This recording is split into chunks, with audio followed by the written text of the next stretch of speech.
ಪರಿಷತ್ ಅಖಾಡದಲ್ಲಿ ಜಾತಿ ಸ್ವಾಮೀಜಿ ಕಮಲ ಪಕ್ಷಕ್ಕೆ ಒಳ ಏಟು ಕೊಡುತ್ತಾ ಕಾವಿ ಎಂಟ್ರಿ. ಖುದ್ದು ಸ್ವಾಮೀಜಿ ಕರೆ, ಸಾಹುಕಾರ್ಗೆ ಟೆನ್ಷನ್. ಪರಿಷತ್ ಫೈಟ್.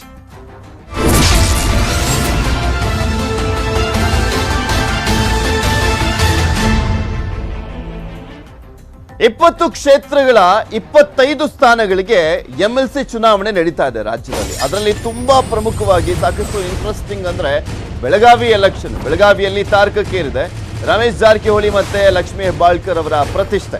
ಕಾಂಗ್ರೆಸ್ ಮತ್ತು ಬಿಜೆಪಿ ಪಕ್ಷೇತರ ಅಭ್ಯರ್ಥಿ ಮಧ್ಯೆ ತ್ರಿಕೋನ ಫೈಟ್ ಅಲ್ಲಿ ಏರ್ಪಟ್ಟಿರುವಂತದ್ದು. 2 ಸ್ಥಾನಗಳಿಗೆ ಅಲ್ಲಿ ಎಲೆಕ್ಷನ್ ನಡೀತಾ ಇರುವಂತದ್ದು. ಕುಂದಾನಗರಿ ಪರಿಷತ್ ಫೈಟ್ ನಲ್ಲಿ ಹಣ ಜಾತಿ ಬಲ ಪ್ರಯೋಗ. ಯಾವ ಎಲೆಕ್ಷನ್ ನಡೆದ್ರು ಜಾತಿ ಹಣ ಇಲ್ದಲೆ ಅಲ್ಲಿ ಎಲೆಕ್ಷನ್ ನಡೀಲಿಕ್ಕೆ ಸಾಧ್ಯನೇ ಇಲ್ಲ.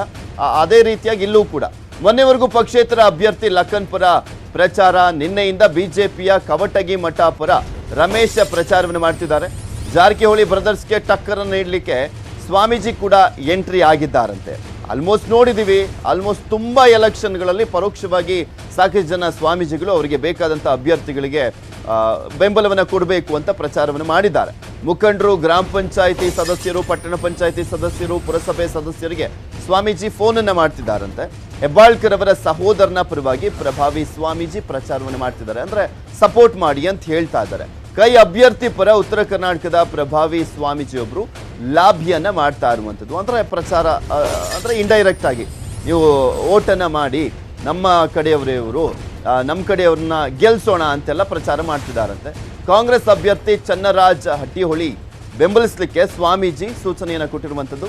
ಸ್ವಜಾತಿಯ ಅಭ್ಯರ್ಥಿ ಗೆಲುವಿಗಾಗಿ ಸ್ವಾಮೀಜಿಗಳಿಂದ ಸೈಲೆಂಟ್ ಆಗಿ ಪ್ರಚಾರ ಅಂತೆ. ಆಲ್ಮೋಸ್ಟ್ ಎಲ್ಲ ಸ್ವಾಮೀಜಿಗಳು ಇಂಡೈರೆಕ್ಟ್ ಆಗಿ ಮಾಡ್ತಾರೆ ಅಂತ ಹೇಳಿದ್ನಲ್ಲ, ಅದೇ ರೀತಿಯಾಗಿ ಇವರು ಮಾಡ್ತಿದ್ದಾರೆ.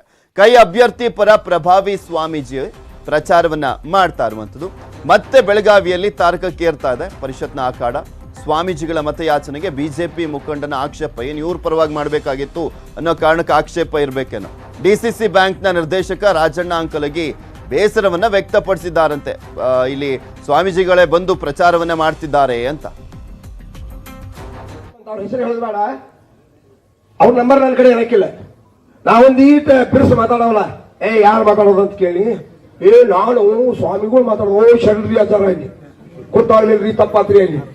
ನೀವು ರಾಜೇಂದ್ರ ಅಂಕಲ್ಗೆ ಡಿಸಿಸಿ ಬ್ಯಾಂಕ್ ಡೈರೆಕ್ಟರ್ ಏನ್ರಿ ಅಂತಂದ್ರೆ ಹೌದ್ರಿ ಅಂತ ಹೇಳಿ.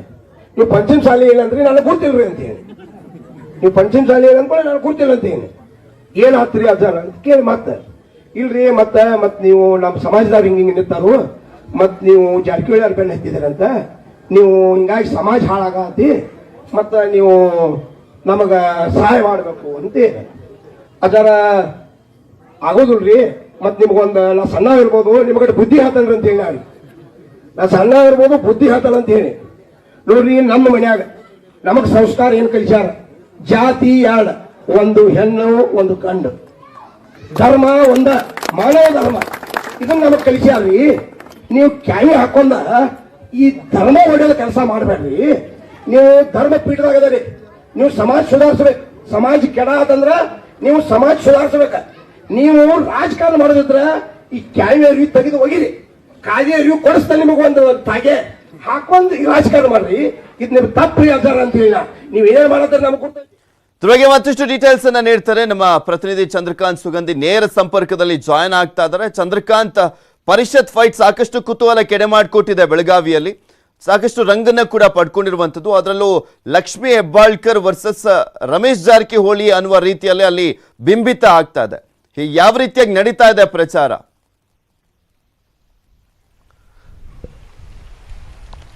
ಖಂಡಿತವಾಗ್ಲೂ ಪೃಥ್ವಿರಾಜ್, ಬೆಳಗಾವಿಯ ಪಾಲಿ ಏನು ಪರಿಷತ್ ಚುನಾವಣೆ ಅತ್ಯಂತ ಪ್ರತಿಷ್ಠೆ ಮತ್ತು ಜಿದ್ದಾಜಿದ್ದಿನ ಹೋರಾಟಕ್ಕೆ ಸಾಕ್ಷಿಯಾಗಲಿದೆ. ಈಗಾಗಲೇ 2 ಸುತ್ತಿನ ಪ್ರಚಾರವನ್ನು ಎಲ್ಲ ಅಭ್ಯರ್ಥಿಗಳು ಮಾಡಿದ್ದಾರೆ. ಇನ್ನು ಪ್ರತಿದಿನ ಒಂದೊಂದು ಕ್ಷೇತ್ರದಲ್ಲಿ ಅಭ್ಯರ್ಥಿಗಳು ಈಗ ಪ್ರಚಾರವನ್ನು ನಡೆಸ್ತಾ ಇದ್ದಾರೆ. ಒಂದ್ ಕಡೆ ಅತ್ಯಂತ ವಿಭಿನ್ನವಾಗಿ ಬೆಳಗಾವಿಯಲ್ಲಿ ಪ್ರಚಾರ ನಡೀತಿದೆ. ಯಾಕಂದ್ರೆ ಒಂದೇ ವೇದಿಕೆ, ಅದೇ ಸಭಿಕರು, ಆದ್ರೆ ಪ್ರಚಾರ ಮಾಡೋರು ಮಾತ್ರ ಬೇರೆ ಬೇರೆ. ಇದೇ ರೀತಿ ನಿನ್ನೆ ಹಿರೇಬಾಗೇವಾಡಿಯಲ್ಲಿ ಪ್ರಚಾರ ನಡೆದಿರ್ತಕ್ಕಂಥದ್ದು. ಮತ್ತೊಂದು ಕಡೆ ಏನು ಕಾಂಗ್ರೆಸ್ ಅಭ್ಯರ್ಥಿ ಚನ್ನರಾಜ್ ಹಟ್ಟಿಹೊಳಿ ಪರವಾಗಿ ಮೀಸಲಾತಿ ಹೋರಾಟದ ನೇತೃತ್ವ ವಹಿಸಿದಂತಹ ಉತ್ತರ ಕರ್ನಾಟಕದ ಪ್ರಭಾವಿ ಪ್ರಭಾವಿ ಸ್ವಾಮಿ ಒಬ್ರು ಈಗ ಎಲ್ರಿಗೂ ಕೂಡ ಫೋನ್ ಮಾಡ್ತಿದ್ದಾರೆ, ನೀವು ನಮ್ಮ ಸಮಾಜದ ಅಭ್ಯರ್ಥಿಯನ್ನ ಬೆಂಬಲಿಸಬೇಕು ಅಂತ ಹೇಳಿ ಏನು ಸಮಾಜದ ಗ್ರಾಮ ಪಂಚಾಯತ್ ಸದಸ್ಯರು ಮತ್ತು ಮುಖಂಡರ ಮೇಲೆ ಒತ್ತಡವನ್ನ ತರ್ತಿರ್ತಕ್ಕಂಥದ್ದು. ಇದು ನಿಜಕ್ಕೂ ಕೂಡ ಇಷ್ಟು ದಿನ ಅಂದ್ರೆ ಪರೋಕ್ಷವಾಗಿ ಬೆಂಬಲ ಮಾಡ್ತಿದ್ರು, ಆದ್ರೆ ಈಗ ನೇರವಾಗಿ ಸ್ವಾಮೀಜಿ ಒಬ್ರು ಅಖಾಡಕ್ಕೆ ಈ ಒಂದು ಚುನಾವಣಾ ಅಖಾಡಕ್ಕೆ ಇಳಿದ್ರಿಂದ ಇದು ಏನು ಸಾಕಷ್ಟು ಕುತೂಹಲಕ್ಕೆ ಈ ಒಂದು ಚುನಾವಣೆ ಸಾಕ್ಷಿ ಆಗಲಿದೆ ಅಂತ ಹೇಳ್ಬೋದು. ಲಖನ್ ಜಾರಕಿಹೊಳಿ ಎಂಟ್ರಿ ನಿಂತಿರುವಂತದ್ದು ಯಾವ ಪಕ್ಷಕ್ಕೆ ಹೊಡ್ತಾ ಕೊಡ್ತಾ ಇದೆ ಆಕ್ಚುಲಿ, ಬಿಜೆಪಿಗ ಕಾಂಗ್ರೆಸ್ಗ?